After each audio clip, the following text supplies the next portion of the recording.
Navigating accountability online is a mess. How we offer critique and feedback on the internet in meaningful and respectful ways is something I've been thinking a lot about lately. I found myself at the center of this kind of conversation when I made a TikTok video that called out the creator Norse Forged for using AI generated images on their promotional website for Norse Forged Gathering, a Norse and Viking themed festival featuring nerdy influencers and historical fantasy merchants and performers. We have 92 nerd merchants, a special design augmented reality app.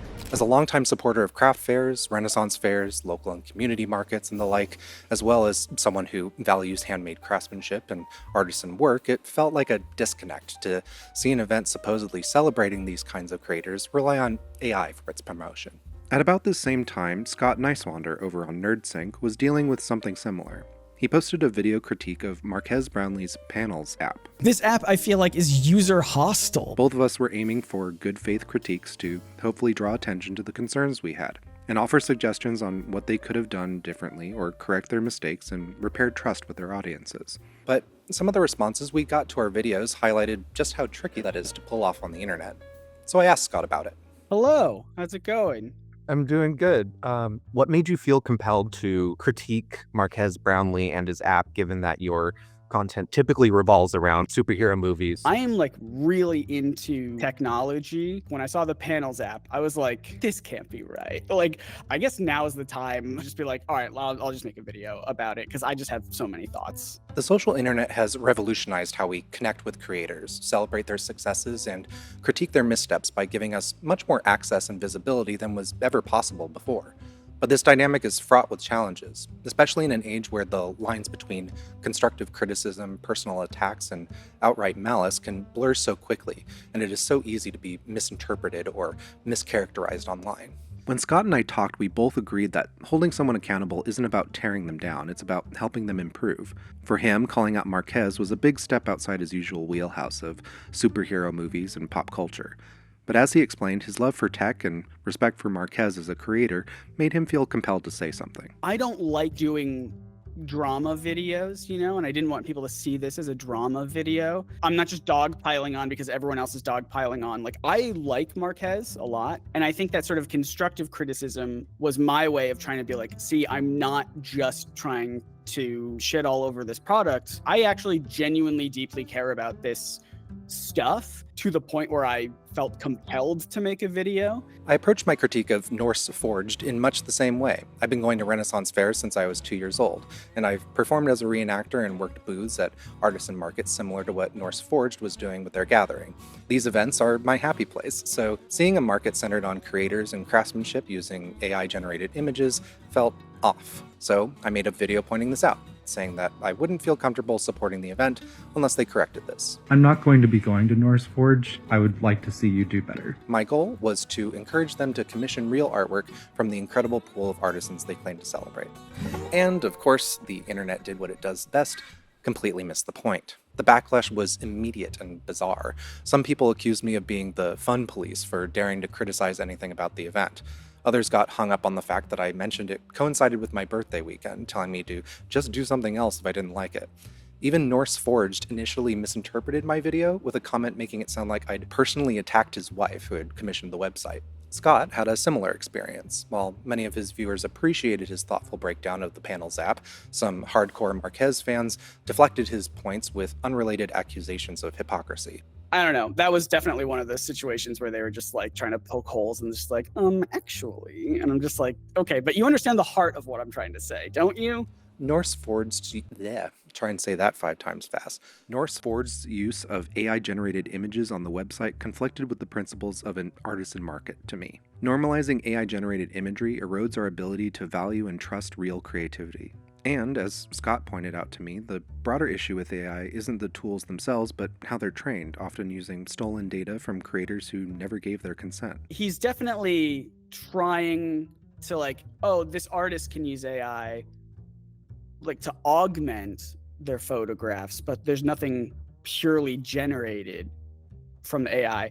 It just sort of felt like a cop-out to me. I'm just like, either have a stance or don't. Like, AI enhanced tells me nothing. There's no way we can like put the genie back in the bottle when it comes to AI generated stuff. I wanted to merely urge Norseforge to commission real artwork instead of relying on AI, which I felt was especially important given the festival's focus on creators. So I uploaded a follow-up video to try and address these comments and make the message and intentions of the original video more clear. I opened that follow-up video with an idea that's been kicking around in my brain for a while now. I have an adage that I've developed for internet discourse that has proven correct time and time again, and this time is no exception. And that is, if you are going to have an opinion on the internet, people will not read your opinion, they will read their own offense. A book that I like to reference for pretty solid and universally applicable life advice is 7 Habits of Highly Effective People.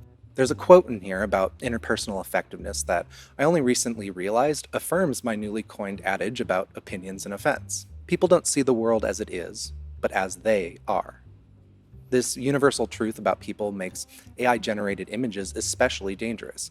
My call out of Norseforge's use of AI wasn't just about artistic integrity, it was about the dangerous precedent that using AI-generated images sets. My critique of their use of AI imagery to promote this event is not my opinion on Norseforged Gathering. I said nothing about the creator personally, except that you should consider commissioning some art made. I would love to support an effort like this as long as they walk their talk. AI-generated images are made by crime machines built on intellectual property theft. These images on their promotional website were not only counter to their professed intentions, using AI images at all in any context is unethical in its current incarnation, and only promotes further use. They aren't just capital B bad and steal from artists, they're easily made duplicitous and manipulative. It's only getting simpler for people to use it for nefarious purposes like deepfakes and spreading disinformation. Look at this photo. It's not a photo. It's an AI-generated image, not enhanced with AI, completely fabricated. Sleepy Taquito on Reddit could not convince their parents that this was made by computer software. They were absolutely sure that it was a real photograph taken with an actual camera. Sid Steyerhart on Twitter predicts AI images will be undetectable in 2 to 3 years. At the rate they're going, I think we'll be there by the end of this one. Jason Sullivan on Facebook unpacked the compound term CogSec that Sid used in their post as cognitive security, a tech-speak term for media literacy and healthy skepticism, which affirms the notion that AI-generated images do societal damage and have dire consequences when left unchecked. When those things purport to be true, they do real harm by obscuring the actual truth. This is where things get especially tricky. As AI becomes more sophisticated, the line between real and fake will only get blurrier. Without tools like content credentials, metadata that tracks how images are created and manipulated, we're opening the door to a world where misinformation thrives. And yet, as Scott and I discussed, even raising these concerns can feel like shouting into the void when so much of the internet is focused on the evoked outrage and their perceived offenses rather than being more critical of the content itself. I don't even know if there even is an ethical way of doing it, but just like at the very least, the fact that they even exist, we all know this is wrong, right? That's why I say any use of it in any context normalizes and puts us on that slippery slope to it just being everywhere and anyone can use it and abuse it. Norseforge's use was innocuous. At this stage, the panel's apps contributing artists' use of AI tools are probably pretty harmless at this stage. But detachment or indifference towards fully AI-generated images sets a precedent that allows these companies to continue unimpeded. It's a slippery slope towards the complete devaluation of human-made visual art that it already feels like we've started sliding down, and we're picking up speed so very quickly. The backlash to Scott's and my critiques underscores the difficulty of maintaining nuance in such a polarized environment. Whether it's parasocial defenders rushing to shield their favorite creators, or trolls reveling in schadenfreude, the reactions often overshadow the actual issues at hand. But here's the thing. Even when audiences react defensively and it seems like that's all that gets paid attention to, good faith criticism can still have an impact on certain creators and lead to meaningful change. I felt that I had a genuine concern about the use of AI imagery, so I approached making my call out from a place of respect, praising the event, which I had no problem with, while also pointing out what I felt like was a misstep. After my follow-up video, the organizer's wife actually commented on it with a thoughtful reply, taking accountability for the AI images and explaining that they were placeholders left behind by a third-party designer. She assured me that they were working to fix it and thanked me for pointing it out. I was floored. It was such a refreshing response, an acknowledgement of the issue and a commitment to improve. This is the response I was hoping for, and with all the really bad faith arguments in the comments of your video and my video, I just wanted to make sure that I was very clear that this looks like a really fun time and you've put in so much incredible effort, and I want to see that rewarded and that you succeed in putting on this incredibly ambitious and fun festival. Scott had a similar moment with his critique of panels. While Marquez's follow-up video about the aftermath of the announcement of his app didn't fix every issue, it did address many of them, including removing some of the most intrusive ads, reconfiguring the terms of service to be less invasive regarding user data, and changing the app's pricing structure. What these experiences taught me is that good faith conversations are possible online, but they're swimming upstream against the currents of outrage and tribalism. Social media thrives on conflict. It rewards people for taking sides and turning every issue into a black and white debate. Either you're fully defending a creator or you're out to destroy them. There's no room for nuance, no space for saying, I respect this person's work, but I think they got it wrong this time. Scott and I both encountered this polarized dynamic in our critiques, but we also saw glimmers of hope. The thoughtful responses from Norse Forged and MKBHD showed that creators can engage with criticism without seeing it as an attack. It reminded me why it's worth speaking up, even when the internet feels like a dumpster fire. I'm not sure what to do to fix internet discourse. Media literacy is not common or widely taught at any level of education, which seems really problematic and a bad oversight for a culture that is so deeply saturated with media. How do we have nuanced critiques or civil debates when scrutiny is not applied to language, but to evoked emotions based on presuppositions? How do we have important discussions about our systems and society when with AI-generated media, it is easier than ever to distort reality and support our biases? There's some hope, I think. This behavior is rampant, but it's not wholly pervasive yet. MKBHD and Norse Forged's reactions to Scott and I's critiques were good signs that this kind of collaborative effort to move forward harmoniously can be successful. Another favorite Stephen Covey quote of mine is, "To acknowledge and immediately correct a mistake is to turn that mistake into a success. Not to acknowledge the mistake and not to correct it is a mistake of a different order."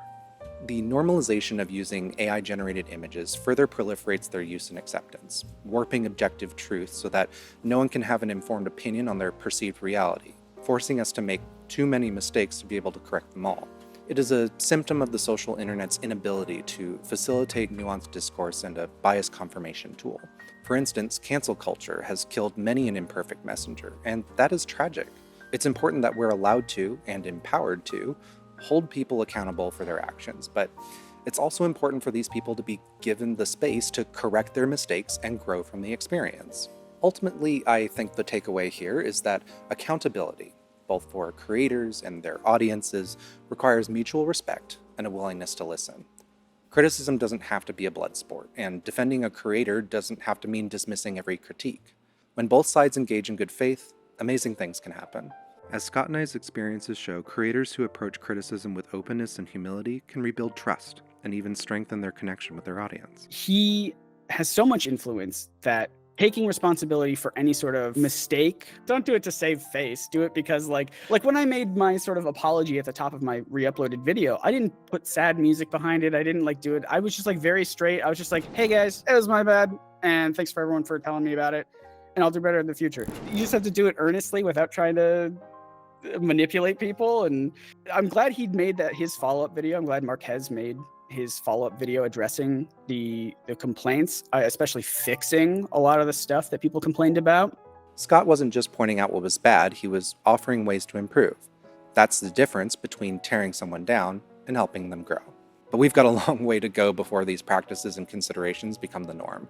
For now, I'm glad to have had these conversations, to see creators taking accountability and being transparent with their communities. And I'm hopeful that by continuing to speak up, we can push the internet inch by inch toward a more thoughtful, considerate, and accountable future. In the meantime, though, we need to address the undercurrent of malice on the internet that feels inescapable. There's a burning rot that we must be ever vigilant against if we are to stay sane. Next time I discuss online media and discourse, we'll regard some bubbles, consult a playbook favored by trolls, and meet Moloch, a demon, lurking in the subtext, tempting all toward rage. That's it for this video. Thank you so much for watching. Thank you, Scott Niswander, as well, for chatting with me about this topic. We first met back at VidCon in 2015 and stayed internet mutuals as fellow video producers. He kept going with his NerdSync channel, whereas I took a hiatus from my own content to focus on helping others with theirs. Now that I'm returning to making content more regularly for myself, I'm really grateful that he agreed to an interview about this subject that we care about. It's not his usual context. No content, only context. No content, only context. Oh, I'm wearing the no content, only context Of comics, art, and movies, but as media makers, I was excited to give him a different platform to discuss these issues.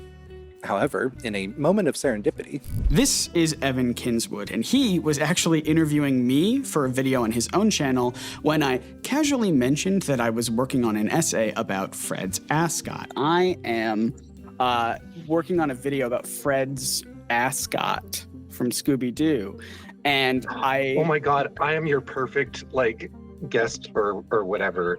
You know I'm a historic reenactor and do fashion history and stuff like that. I actually didn't know that. Oh my gosh. So go watch Scott's video over on NerdSync, or if you found me from watching Scott's video, welcome.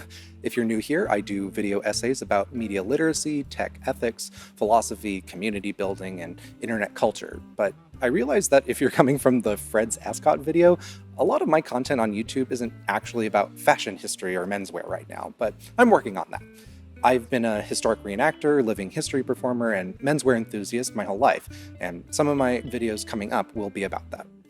I do post more frequently about a wider variety of subjects in short form, as YouTube Shorts, Reels, and TikToks, so go check me out on there as well while I continue to work on these bigger projects. For posts of everything I'm creating in the order they're published, behind-the-scenes content, and more, check out my Ko-fi page, ko-fi.com/Evan Kinswood. For everything else, go to evankinswood.com. Take care, and see you in the next one.